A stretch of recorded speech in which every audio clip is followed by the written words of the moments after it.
If you've been waiting for the Gardening Globe mushroom table tutorial, here it is. I mean, who doesn't want a giant mushroom table in their gardening globe? And if you don't know what a gardening globe is, just ask some of my besties in the comments section. I found 2 of these Teflon containers at the local Habitat for Humanity, and I instantly thought they would be perfect additions to my gardening globe. So I raided my Dollar Tree pool noodle stash. I grabbed some chicken wire, my hot glue gun, and some gap and crack filler called Great Stuff. And guys, I really had no plan here except that I wanted it to turn into a mushroom. Creating a form with the pool noodles and the chicken wire, and then filling in with some grocery bags. You know I love my Aldi. I was able to layer the cracks and foam filler, letting it dry between each coat because I had to build this up. I wanted my mushroom to be tall and sturdy enough for me to be able to sit on top of it. A couple pieces of advice if you're working with the gaps and crack filler: don't be like me. Wear gloves when you're doing this. It will stick to your hands and it'll be really hard to get off. And you should probably do it outside or have a drop cloth down. Having a disposable painter's drop cloth was a huge help in containing the spray foam and helping me create a shape, especially on the underneath of the mushroom cap. I wanted to make sure that it would still fit on top of the container. So I did make sure through the drying process that I placed the cap on top of the container so that I could form it and be able to take the top on and off so that I had a functional stool or mushroom where I could store things underneath in the container. But you have to make sure that you let this dry completely before you try to take the plastic off, okay? I already made that mistake for you, so you don't have to make it. I know, I'm a messy bitch, This is the stage where you guys told me it looked like a giant nipple.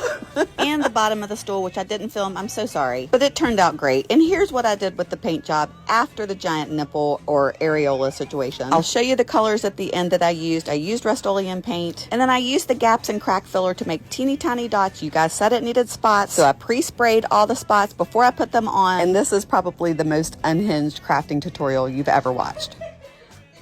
But come on, look at that freaking mushroom. Look how pretty. I built the paint on top of the oranges and reds that I had already done. I added purple to the edges and I did kind of an ombre effect. And then I splatter painted the rest of it, including the spots, to make it all blend in together. See?